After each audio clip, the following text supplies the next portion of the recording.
Good day, student. My name is Selma Makili. I'm your tutor for Natural Science and Healthy Education 2.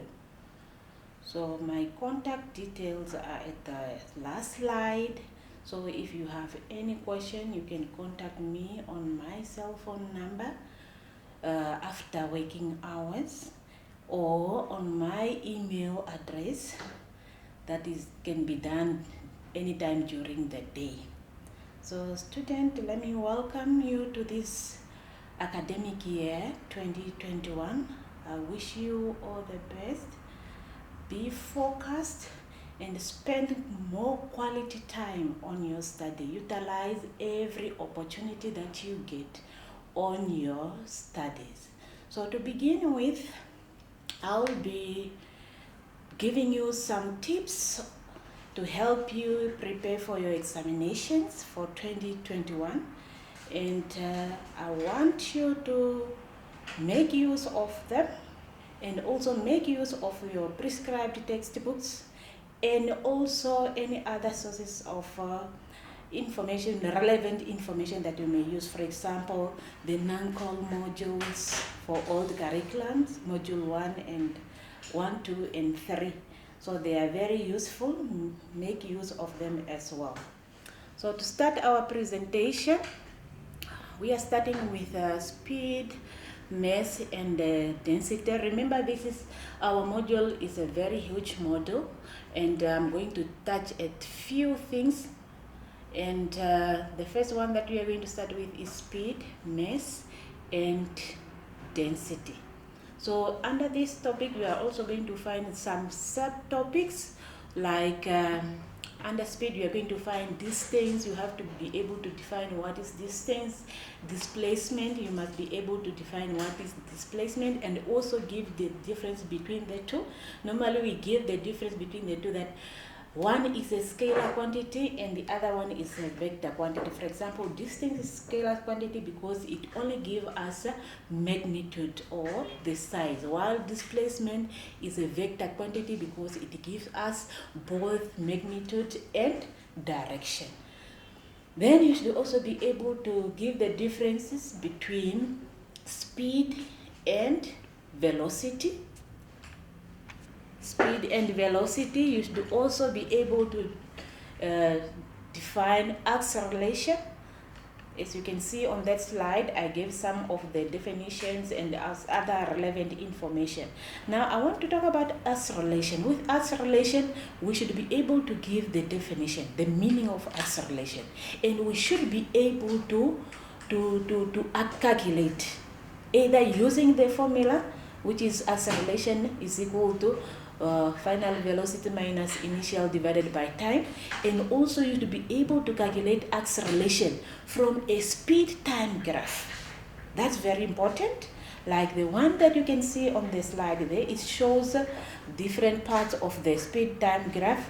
So acceleration, we have that one at 0 or OA. That is acceleration. Be able to describe the motion of the object at different parts. For example, when the object is at 0, when the object is at A, B, C, what is the motion of the object? For example, when the object is at O, that object is not moving, is at rest, or we can say is stationary. During the period of OA, that's where we have acceleration, and we call that positive acceleration. So when you are asked to calculate acceleration from a speed time graph, then you have to consider that slope of the graph, which is acceleration. Then use that formula to substitute with the values given on the graph. Then during AB on the graph again, then that's where we talk of constant velocity, when the object is moving with a constant speed without an increase or a decrease in speed. Then you have BC, where we have deceleration. Deceleration is also known as negative acceleration. Again, on the graph, you should be able to calculate that negative acceleration on the speed time graph. Then when the object is at C, for example, is at rest again, it's not moving. So be able to describe the motion of the object on the speed time graph, and you should be able to calculate acceleration, positive and negative acceleration, and most important, you should be able to calculate distance traveled on a speed time graph. We normally just use the area under the graph. You identify the shape under the graph, then use the formula for calculating the area of that shape for you to find the distance traveled by the object. Okay, then mass. With mass, so here we should be able to give the difference between mass and weight. And there on the slide you can see I have given some differences in terms of their definition, in terms of their unit of measurements, in terms of their instrument of measurements and all that. So you should be able to give the difference between the two, and also be able to calculate weight from mass using that formula. Mass weight is equal to mass times gravity, or if you are to substitute for mass from that formula, it should be mass is equal to weight divided by gravity. Then density, definition of density. We should be able to know the unit of measurement in which unit density is measured, and also know that formula. And that from that formula, you should be able to make whatever is asked the subject of the formula. Not always calculate density. You can also be given density and volume and be asked to find mass, or be given density and mass and be asked to find volume. So be able to make what is asked the subject of the formula and then calculate what is required. And under density, again, very important, we should be able to describe how to determine the density of regular shaped object, number one. Be able to describe how to determine the density of irregular shaped object, and also how to find the density of liquids. Those three things. The first one, how do we find the density of a regular shaped object? I have given you the description there. Go through them, and when you are describing, you should describe them in that order. What you should do first and what you should do last. Then density of liquids. How do we find the density of a liquid? Again, on this slide, I have given you information from the first procedure to the last one. Describe them in that order. What you should do first and what you should do last. And then lastly, on density, we should be able to describe how to find the density of irregular shaped object. For example, irregular shaped object, the usual example that we use is a stone. How do we find the density of a stone, for example? So the procedures on how to do it are the one that I have given in that slide. So be able to describe from the first one up to the last one. And you can see mostly in the fourth and the last step, there is always that formula. You should also describe that when I'm finding volume, I should find the volume of this object using this formula, and find the density of this object using this formula. Okay, extension load graph. We should be able to plot the graph of extension against load. After doing a calculation, you are always given information about the increase in length of the spring or of an elastic band, and after that calculating, then you should be able to plot the graph of extension against the load, and be able also to describe the shape of the graph after plotting. If the graph is a straight line graph, then we describe that the extension is proportional to the load, or the load is directly proportional to the extension. That's when, after drawing your graph, it gives you a straight line passing through the origin. And also be able to identify what we call the limit of proportionality. On the graph limit of proportionality, it must be where the graph starts to curve. That point where it starts to curve, from a straight line, it start to curve upward. Where it start to curve, that's where we put, or we identify that point as a limit of proportionality, also sometimes known as a elastic limit. Then we move on to moment. Moment, this one is still under force. We just describe it as a force or the turning effect of force. And the formula for calculating moment is that one, force times perpendicular distance, and is measured in Newton meters. So I've given an example there, the turning effect of force or moment. So you should be able to calculate, and when the body is at equilibrium, or when, for example, when the system is at equilibrium, for example, for a seesaw, where you have one child sitting on one side and the other one. So if that body is to come in equilibrium, we say there will be no turning effect on that system. Clockwise moment should balance the anti-clockwise moment, and you can prove that by calculating. Calculate the clockwise moment using the formula force times distance. Calculate also the anti-clockwise moment using the same formula, force times distance on that side. And if the answers on both sides are the same, that means the system is in equilibrium. But if the answers on clockwise and the answer on the anti-clockwise are different, that means the system is not in equilibrium. So we should be able to do all those calculations and tell whether the body is at equilibrium or not. Then we move on to the major sources of energy and the alternative sources of energy. The chemical energy, geothermal energy, hydro energy, nuclear energy, solar, wind, all those you should be able to describe them and give their advantages and their disadvantages.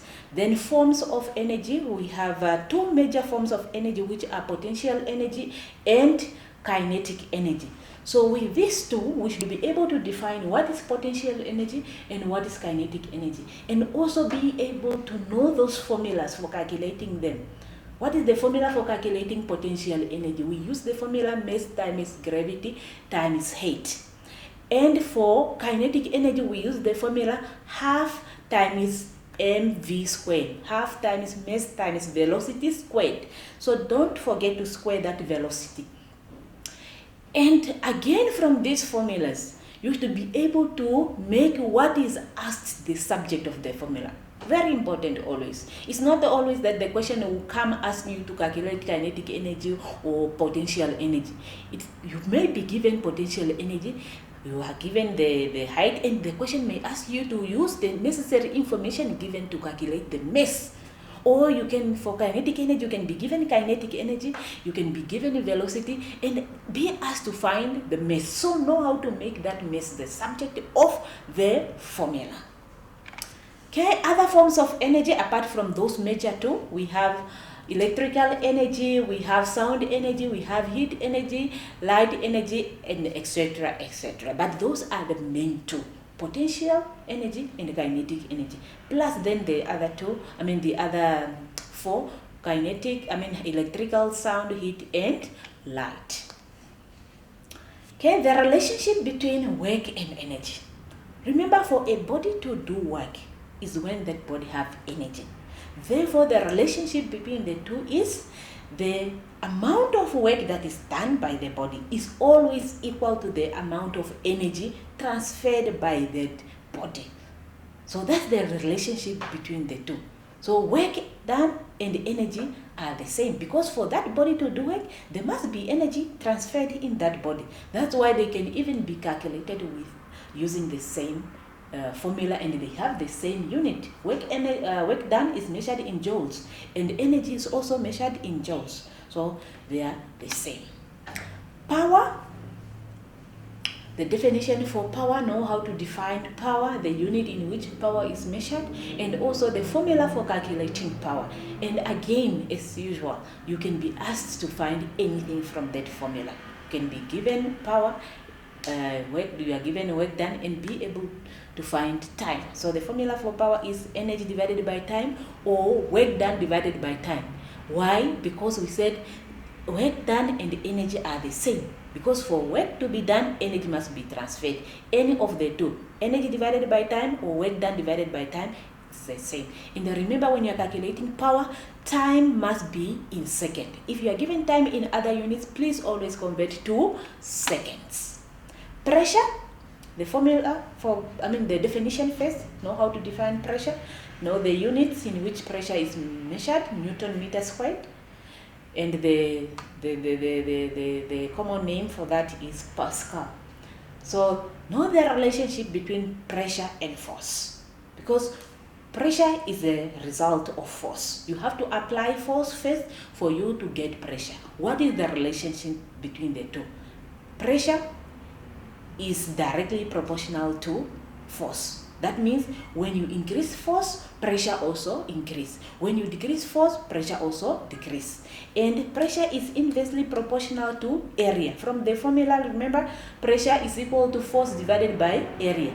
So pressure is directly proportional to force and inversely proportional to area. That means when the area decrease, pressure increase. When the area increase, pressure decrease. So know the relationship, and that is the formula there for calculating pressure.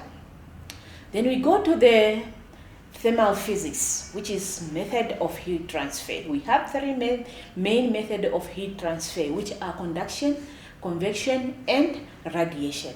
Know the meaning of this when you are defining, if you are to define these three methods. What are the definitions? I have included some of the definition, their definitions in this slide, and you should be able to describe which method is used to transfer energy in which medium. For example, a medium, we are talking about solid, liquid, and gas, or in vacuum. Which of these methods transfer heat or transfer thermal energy in those three states of matter? Okay, convection in liquids. This is very important. Here we should be able to describe the water system. For example, in our houses, the geysers, why do we have different taps? We have a tap at the top, we have water, cold water entering the geyser or the water heating system at the bottom, and all that. So this is described mostly in the domestic hot water system, or for example in the electric kettle. Why do we heat? Why the heating element is the bottom? So it's describing convection. Then radiation, and then we go to the good and bad absorber of radiation. Radiation, this method of heat transfer, have to do with the color of the surface. Know which colors are good absorber of heat and which are bad absorber of heat radiation. For example, black color or dark colors are good absorber of heat radiation, while white colors or shiny silver surfaces are bad absorber of heat radiation. I have included some diagram and explanation in this slide. Read them together with your study guide and your prescribed textbooks. Good and bad emitters of radiation. Also, this one have to do with the surfaces, not the material from which the object is made from. So also read bad and good emitters of radiation and understand, get the difference between good absorbers of radiation and good emitters of radiation. Bad absorber of radiation and bad emitters of radiation. We move on to waves, general wave properties. But before we get to the properties, we have to be able to describe some of these terminologies, these terms. Pulse, what is a pulse, what is oscillation, and what is wavefront in a wave. All those we should be able to define them. Then we get to transverse wave. We are only going to talk about two types of wave, transverse wave and a longitudinal wave. So know the definition between the two. The difference between the two, between transverse and longitudinal. Give the examples. What are the examples of transverse wave? For example, we have light wave, we have water wave. Those are examples of transverse wave, and we have sound wave, which is an example of a longitudinal wave. Okay, properties of waves. All waves can be transverse or longitudinal.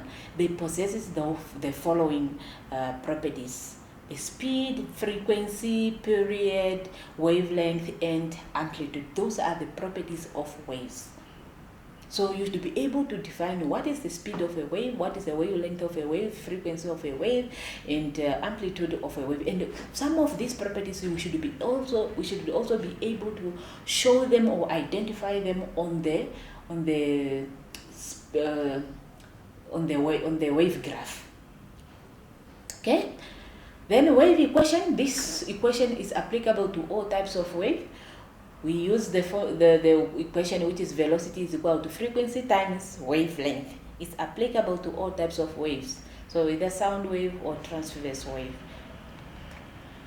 Then properties of water wave. Apart from those properties for all the waves that we talked about earlier, water wave, which is a transverse wave, can undergo the following properties. It can be reflected, can be refracted, and it can also be diffracted. All the transverse wave can undergo those properties. So you should be able to describe a reflection of water wave, describe, and also on the diagram show how water wave is reflected. Also refraction. Define or describe what is the refraction, and also on the diagram be able to show how refraction takes place. And also diffraction, the same thing, describe, and also on the diagram you should be able to show how diffraction takes place. For example, we are going to look at again to the properties of light wave. Properties of light wave, we are only going to talk about two: the refraction of light and the refraction of light. Then we go to the image formed by a thin converging lens.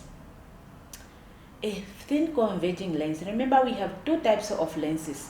We have a converging lens and a diverging lens. So with these images, you should only study or concentrate on your study guide is focusing more on the image formed by the converging lens, not by the diverging lens. Diverging lens is we only discuss more on the correction of sites. So here we should be able to describe how images are formed by a thin converging lens. For example, the one that I show on the slide there, that's the thin converging lens. So you should be able to draw all those lenses, not lenses, but the rays, how they pass through the lens, and how they are refracted by the lens and then focused at that point.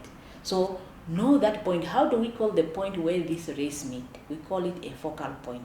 How do we call the center of the lens? We call it the optical center.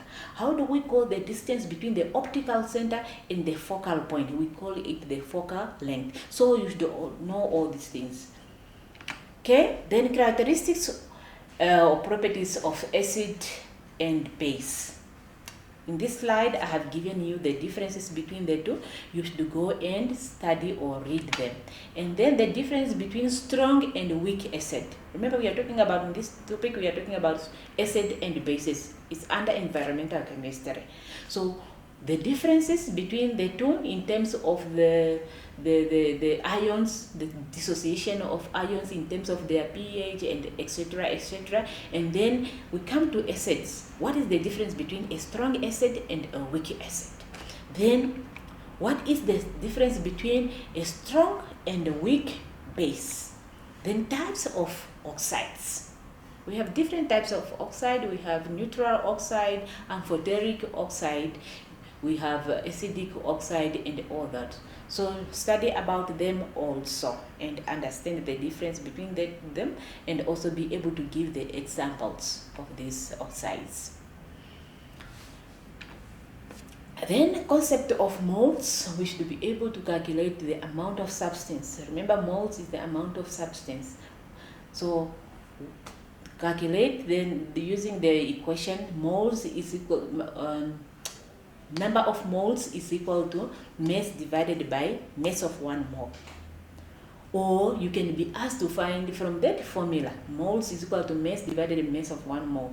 Be able to make what is asked the subject of the formula, because you can be asked anything given the necessary information.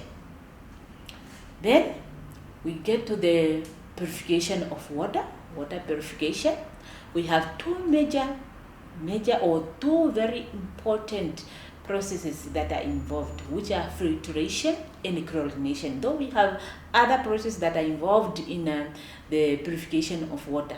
You should study all of them, but I'm just highlighting out here that the most important ones are filtration and chlorination, in addition to sedimentation. So we have filtration of large pieces, we have filtration of small pieces, we have sedimentation, or whereby we add chemicals that make small particles to stick together and then sink at the bottom. Then we have filtration, not filtration, but chlorination. Those are the processes that are involved in the purification of water. Then when water is purified, it have got different uses. You should also be able to describe the uses of water. Can be domestic uses or industrial uses of water. Physical test and chemical test of water. How can you prove that the liquid that I'm given is water? Suppose we are given two beakers with two clear liquids. How can you tell that this is water? So we do certain tests. Chemical test or physical test. Let's look at the physical test first. Physical test of water is when either you are determining the boiling point of water. You heat the liquid up to its boiling point. If that liquid boils at 100 degrees Celsius, that means that liquid is water. And remember, pure water boils at 100 near the sea level. And you can also do the melting, melt the liquid. If the liquid melts at 0 degrees Celsius, then that liquid is water. So describe the test and the result. That boil the liquid. If the liquid boils at 100, then that liquid is water. That is the result. Or you can determine the density of the liquid. Remember, density is mass per volume. So if the density of that liquid is 1 gram per cubic centimeter, then that liquid is water. Then the chemical test, this way you use a chemical to test if the liquid is water. So we use two chemicals, anhydrous copper 2 sulfate, which is white in color. When you add water, the color tends to blue. So test using anhydrous, or we can say white anhydrous copper 2 sulfate. If the liquid is water, white anhydrous copper 2 sulfate will turn blue. Then the other one that you can use is the anhydrous copper, not copper, but anhydrous cobalt 2 chloride, which is blue in color. In the presence of water, it will turn pink. Okay, air pollution. You'd be able to know these gases that causes pollution in the air. We call them pollutant gases. For example, the carbon monoxide, the sulfur dioxide, the oxide of nitrogen, the lead compound, and all that. Know them, their sources, and also the effect that they have on the environment or to our health. So I have given this in the form of a table, the pollutant gases, the sources, and also their effect on the health or on the environment. Then the importance of fertilizers. Here we concentrate more on the NPK fertilizers. Fertilizers that contains nitrogen, phosphorus, and potassium. So what is the major role or the function of these elements in the fertilizers? For example, nitrogen for strong stem and healthy leaves of the plant. Phosphorus is added to the fertilizer so that it for the roots and the seed formation, and potassium is added to help the plant survive frost and resist diseases. Then the danger of fertilizers on the water sources, for example, on the dams, on the river, etc., etc. So I described it there, and it's also in your prescribed textbook. So you should describe it as it is on this slide. That the danger of overuse of fertilizers, once these fertilizers are washed by water to the nearby river, or what is the effect that is going to have on the aquatic life? Okay, Rate of reaction, define what is the rate of reaction, the factors that affect the rate of reaction, for example, concentration, temperature, surface area or particle size, catalyst, pressure, and light. How do these factors affect the rate of reaction? Remember, when you are talking of rate of reaction, we are talking about the speed of reaction. And the speed of a reaction, whether the reaction is fast or slow, is affected by these factors. So use these factors to describe how each of them affect the rate of reaction. For example, on the graph there, and the explanation there is for the effect of concentration of on the rate of reaction, and then you should be able to describe the shape of the curve. The steeper the curve, the faster the reaction. The less steeper the curve is, the slow the reaction. Then the effect of temperature on the rate of reaction, the effect of surface area on the rate of reaction, catalyst, and all those. I have given you more information on this, and plus your study guide. Okay, properties or general physical and chemical properties of metals. What are the properties of metals in comparison to those of non-metals? I have given you some of them here, and please study them. Reactivity theory. What is the reactivity theory? It's the arrangement of metals in order of their reactivity, and that is the reactivity theory. Those elements, they are arranged from the most reactive to the least reactive. And remember that for this reactivity theory to be drawn up, scientists have carried out experiments. They have reacted metals with different substances, for example, with cold water, with steam water, with diluted acid, and also with other aqueous of other metal ions. And then they observe how this metal react, and then put them in that order of a reactivity series. So in addition to the reactivity series, students, please read also these reactions. How metal react with cold water? What are the products? Describe how metals react with cold water. The observation that are made when metals react with cold water. How metal react with cold steam water. How metal react with diluted acid, and all that. And also know how to write their weight equations and balanced chemical equations. Okay, the table there summarizes the extraction of metals. Extraction, to extract, is to obtain these metals from underground. So these metals are always there. They are found underground. So when you obtain them, we call that extraction of metals. So the table shows these metals, the method that is used. For example, for the most reactive metals, the method used is electrolysis of a molten compound of these metals. We have the zinc, iron, and copper, which are extracted by heating the ore with carbon. And then we have other metals which are found native or uncombined. They are found as pure metals underground. For example, gold is one of them. Then the next table shows some metals and their ores. The metal, you can see there, I put the column for metals, their ores, the chemical name for the ore, and the uses of this metal. After the metals are obtained, they are cleaned from the underground or obtained from the ground. What are they going to be used for? So I included those uses also in the table. Alloys defined. You should be able to define what is an alloy and what are the examples of alloys. Then we should also be able to describe method of preventing rust. How do some of these metals, for example iron, how do we prevent metal iron from rusting? So we can prevent them by painting the metals, by oiling or greasing, applying grease or oil, by alloying. That alloy, the process of alloy, is also a method of preventing rust, and also by galvanizing. So these are some of the methods of preventing rust. So I have given the explanation on them there. Okay, we move on to magnets, properties of magnets. So there are so many properties of magnets. For example, a magnet have got two poles, north poles and south poles. The north poles, the north seeking pole of the magnet always poles to the north pole of the earth. There are magnetic forces between magnets. Those are some of the properties of magnets. So study them, please, and know them.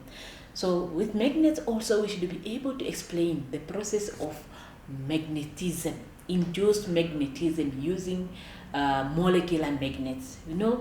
All the magnets have inside them, there's what we call molecular magnets or dipoles. So these dipoles are always arranged in different directions. Now, if you bring a magnet closer to another magnet, those molecular magnets align themselves in one direction so that they form the north pole and the south pole of the magnet. So if you are to explain induced magnetism in terms of molecular magnets, this one you have to explain the alignments and the disalignments of these molecular magnets. Give the difference between ferrous and non-ferrous magnets or materials, or magnetic and non-magnetic materials. What is the difference between the two? Then we move on to electricity. Here I just want us to look on the series connection and parallel connection when it comes to current, electrical current. You'd be able to know the difference between a series connection. For example, the one that I show in that slide, that is a series connection where components are connected in one line, or where components are connected in such a way that current only have one way to flow. For example, those bulbs, they are connected in series to each other and also in series to the battery. And also describe what happened to current in series, what happened to potential difference in series, and how to calculate resistance in series. Parallel connection, that's a parallel connection there where these bulbs are connected across to each other or parallel to each other. You can see the difference between the two. Okay? Also in parallel connection, describe what happened to current, what happened to voltage, what happened to the resistance, and also be able to calculate resistance in series circuit and the resistance in parallel circuit and compare the two. Where do we have less resistance and why? Is it in parallel or in a series circuit? Then resistance in series, that's how we calculate the resistance for components which are connected in series. And resistance in parallel, that's how we calculate the resistance of components connected in parallel. Okay, electromotive force. Know the difference between potential difference, which is also known as voltage, and electromotive force. The difference is that electromotive force, which is known as EMF, is the source of a source, is the maximum work done per charge, is the maximum voltage of a battery or of a cell before anything is drawn from it or is taken from it, while potential distance is the maximum work done per unit charge that can be done. So the difference is that EMF is the maximum voltage before you connect that battery or before you put this cell in the torch or you connect it in the circuit. That is the maximum. The 5 volts, for example, that we see on those cells, that's the maximum voltage, which is called EMF. But if you put that cell in the circuit, then that voltage is going to decrease because current is drawn from that battery. So the maximum work done per charge, that is voltage. Okay, then AC generator and DC generator, we should be able to differentiate between the two. A simple alternative current generator and a DC generator. What is the difference between the two? The principle with AC generator is that when a coil or a wire cuts magnetic field, EMF or voltage or current is induced into that wire. That's the principle. So we are talking about the motion of the coil that cuts the magnetic field so that a small current is induced into the wire. Then how do we increase that induced current? Induced current on the AC generator is by increasing the speed of the wire, the motion of the wire, increase the speed and use a stronger magnet, or you can increase the number of turns, those coils around. Increase them so that you can increase the amount of EMF or amount of induced voltage or induced current. Then we have that graph, a graph for an AC generator. You should also be able to calculate period, one oscillation. Remember, a period is what is shown on that graph, one complete cycle. Okay, then simple DC motor, also known as a DC generator. Principle for this one is that a wire or a current carrying conductor in a magnetic field has a moment or have a turning effect, and this is due to the interaction between the electric and magnetic field. So that is the equation there. So also know how transformers work, the structure of a transformer, the mutual induction of a transformer, and also know the equation for transformers. Voltage on primary divided by voltage on secondary is equal to number of turns on primary divided by number of turns on the secondary. And from that equation also, you can be asked to calculate anything when you are given necessary information. Power in transformers can be calculated using that formula, which is power on the primary is equal to power on the secondary. That is for 100% efficient, a transformer that can do 100% work done without losing any energy. So that is voltage on the primary times current on the primary is equal to voltage on secondary times current on the secondary. That's the formula that we can use to calculate power in the transformer. Organic compounds, homogeneous series, define that term. Hydrocarbon, what is a hydrocarbon? Know the formation of esters from carboxylic acid and alcohol. For example, the reaction of ethanoic acid with ethanol. And also know the structures of this one. I have included these ones here in the slide, plus also in your modules there, this diagram and where these things are well explained. So thank you very much, student. This was just a tip to help you prepare yourself for the 2021 examinations. So feel free to contact me on my details as I have given you at the beginning and also on the last slide. And I thank you very much.